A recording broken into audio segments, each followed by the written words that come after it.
বর্ষার সিজনে চায়ের সাথে কিছু মুখরোচক খেতে ইচ্ছে করলে মাত্র 1 কাপ রুটি করার আটা দিয়ে তৈরি করে ফেলতে পারবেন এই মুখরোচক নাস্তাটি। আসসালামু আলাইকুম। দূর দূরান্ত থেকে যে আমার এই ভিডিওটি দেখছেন সবাইকে অসংখ্য ধন্যবাদ। আমি ফারহিন ইসলাম, মুনতাহা রান্নাঘরে সবাইকে স্বাগতম। অল্প কিছু উপকরণে মাত্র 10 মিনিটে ঝটপট আপনারা এই নাস্তাটি তৈরি করে ফেলতে পারবেন। মুচমুচে এবং মুখরোচক এই নাস্তাটি আপনারা চা বসিয়ে চা তৈরি হওয়ার আগেই মাত্র 10 মিনিটেই তৈরি করে ফেলতে পারবেন। তাই ভিডিওটা স্কিপ না করে শেষ পর্যন্ত দেখতে থাকুন। তো প্রথমেই নাস্তাটি তৈরি করার জন্য এখানে আমি মেজারমেন্ট কাপের 1 কাপ পরিমাণ আটা নিয়েছি। এটা দেখে আপনাদের ময়দা মনে হলেও এটা কিন্তু ময়দা না, আটা। এটা হচ্ছে ভুট্টার আটা, তাই এটা এরকম সাদা। আসলে আমার কাছে গমের আটা থাকলে আপনাদের ওইটা দিয়ে তৈরি করে দেখাতাম। আটা দিয়ে যেই কোনো নাস্তাই অনেকটা ক্রিস্পি হয়, তাই আটা দিয়েই তৈরি করে দেখাচ্ছি। দিয়ে দিচ্ছি ছোটো চামচের 1 চামচ পরিমাণ লবণ, আর কোয়ার্টার চা চামচ দিয়ে দিচ্ছি এখানে বেকিং সোডা। এখানে বেকিং সোডাই দিতে হবে, বেকিং পাউডার দিলে হবে না। আর দিয়ে দিচ্ছি 4 টেবিল চামচের মতো তেল। তেলটার পরিমাণ কিন্তু আপনাদের পারফেক্ট রাখতে হবে, এতে করে নাস্তাগুলো অনেকটা পরিমাণ ক্রিস্পি হবে। দিয়ে দিচ্ছি হাফ চা চামচ পরিমাণ এখানে কালো জিরে। এই কালো জিরেটা দিলে নাস্তাটার মধ্যে অনেক সুন্দর একটা ফ্লেভার আসে আর খেতেও খুব ভালো লাগে, আর এটা আমাদের স্বাস্থ্যের জন্য অনেকটা ভালো। এবার সবগুলো উপকরণকে আমি খুব ভালো করে মিশিয়ে নিচ্ছি। তেলটাকে আটার সাথে খুব ভালো করে ময়ার করতে হবে, যাতে তেলটা আটার সাথে খুব ভালো করে মিশে যায়। আপনার আটার মধ্যে যদি তেলের পরিমাণটা পারফেক্ট হয় তাহলে দেখবেন হাতে মুঠ করলে এটা দলা পাকিয়ে যাচ্ছে আর ছাড়ার পরে এটা গুঁড়ো হয়ে যাচ্ছে। তো এরকম হলে বুঝতে হবে যে আপনার আটার মধ্যে তেলটা একদম পারফেক্ট হয়েছে। তো এবার এইখানে আমি নর্মাল টেম্পারেচারে থাকা পানি দিয়ে একটা রুটির ডোয়ের মতো তৈরি করে নেব। এই ডোটাকে কিন্তু নরম করে মাখা যাবে না, একটু শক্ত করে মাখতে হবে, কারণ আমরা রেস্টে রাখার পরে এটা কিন্তু আরেকটু নরম হয়ে যাবে। তাই অবশ্যই বুঝে এটাকে মাখবেন। অল্প অল্প করে পানি দিয়ে একটু শক্ত ডো তৈরি করবেন।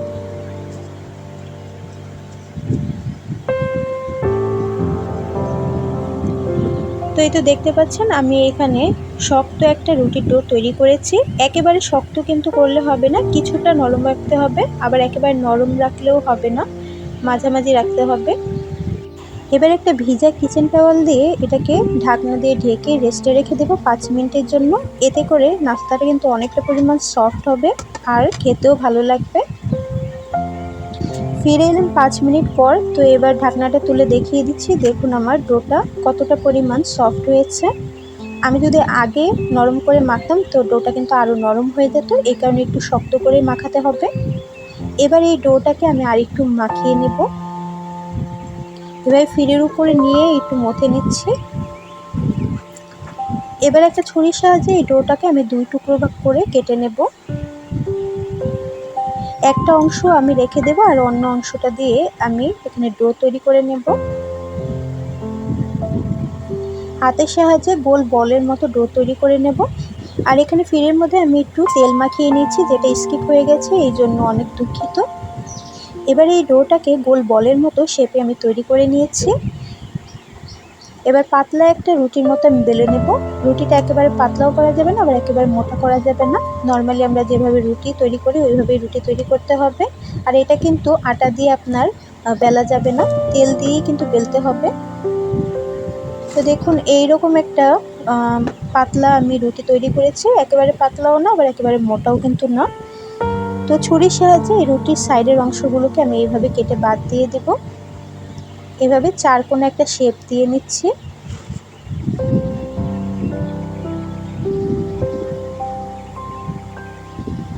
এবার এই রুটিটা প্রথমে মাঝ বরাবর আমি কেটে নেব।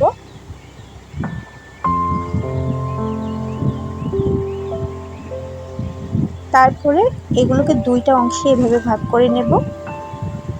একইভাবে সাইড থেকেও আমি মাঝ বরাবর প্রথমে কেটে নেব, তারপর 2 পাশ থেকে 2টা অংশে ভাগ করে নেব। একটা রুটি থেকে দেখুন ছোট ছোট অনেকগুলো 4 কোণা শেপের রুটি তৈরি হয়ে গেছে। এবার এই একটা রুটি থেকে আমি সাইডের অংশটা এইভাবে কোণাকুনি আটকে দেব চাপ দিয়ে, তারপরে মাঝ বরাবর এইভাবে চাপ দিয়ে আটকে দেব। একদম সহজ, একটু দেখলে বুঝতে পারবেন। আরও আমি আপনাদের তৈরি করে দেখাচ্ছি। ছোট ছোট রুটির এই বিপরীত পাশগুলো মিলিয়ে দিবেন, তাহলে দেখবেন খুব দ্রুত এই নাস্তাটা তৈরি হয়ে যাচ্ছে। এই নাস্তাটা এতটা সহজ যে আমার তৈরি করতে অনেক ভালো লাগছিল। ছোট থেকে বড় সবাই কিন্তু এই নাস্তাটা তৈরি করতে পারবে। আর এই নাস্তাটা তৈরি করতে এতটা ভালো লাগছিল যে আমি চাইছিলাম পুরো নাস্তাটা তৈরি করার ভিডিওটা আপনাদের সাথে শেয়ার করি। তো দেখতেই কিন্তু পাচ্ছেন কতটা সহজভাবে আমি সবগুলো নাস্তা তৈরি করে ফেলছি। তো একইভাবে আমি সবগুলো নাস্তা তৈরি করে আপনাদের দেখিয়ে দেব। তার আগে এই নাস্তাগুলোকে আমি প্লেটে তুলে নিচ্ছি। তো এই তো একই পদ্ধতিতে দেখুন আমি বাদবাকি নাস্তাগুলো তৈরি করে ফেলছি। এবার চুলাতে ভাজতে চলে যাব।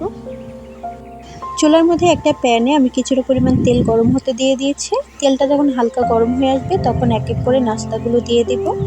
তেলটা বেশি গরম করে তারপরে নাস্তাগুলো ছাড়া যাবে না, এতে করে ভেতরটা কিন্তু কাঁচা থেকে যাবে আর উপরে খুব তাড়াতাড়ি কালার চলে আসবে। এতে করে নাস্তাটা কিন্তু ক্রিস্পি তৈরি হবে না। তাই অবশ্যই চুলার আঁচটা মিডিয়ামে রেখে তেলটা হালকা গরম করে নাস্তাগুলো দেবেন আর অনবরত নেড়ে চেড়ে এগুলোকে দুই পাশ থেকে সুন্দরভাবে ভেজে নেবেন যতক্ষণ না এর মধ্যে গোল্ডেন ব্রাউন কালার চলে আসছে। এইভাবে একটা সুন্দর ব্রাউন কালার চলে আসলে চুলা থেকে তেল ঝরিয়ে নামিয়ে নেবেন। একইভাবে আমি আরও নাস্তাগুলো ভেজে আপনাদের দেখিয়ে দিচ্ছি।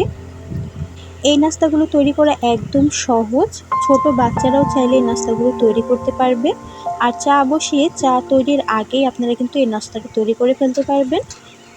বিকেলের চায়ের সাথে যদি আপনারা মুখরোচক বা ক্রিস্পি কোনো নাস্তা করে থাকেন তাহলে এই নাস্তাটি হবে একদম বেস্ট। তো একইভাবে দেখুন আমি বাদবাকি নাস্তাগুলোকেও ভেজে নিয়েছি। এবার তেল ঝরিয়ে তারপরে আপনাদেরকে পরিবেশন করে দেখিয়ে দিচ্ছি। মাশাআল্লাহ, নাস্তাগুলোর আওয়াজ শুনলে কিন্তু বুঝতে পারবেন কতটা পরিমাণ ক্রিস্পি হয়েছে। এই নাস্তাগুলোর নাম আমি দিয়েছি পাস্তা নিমকি। এই পাস্তা নিমকি খেতে কিন্তু অসাধারণ, আর আওয়াজ শুনেই বুঝতে পারছেন কতটা পরিমাণ ক্রিস্পি।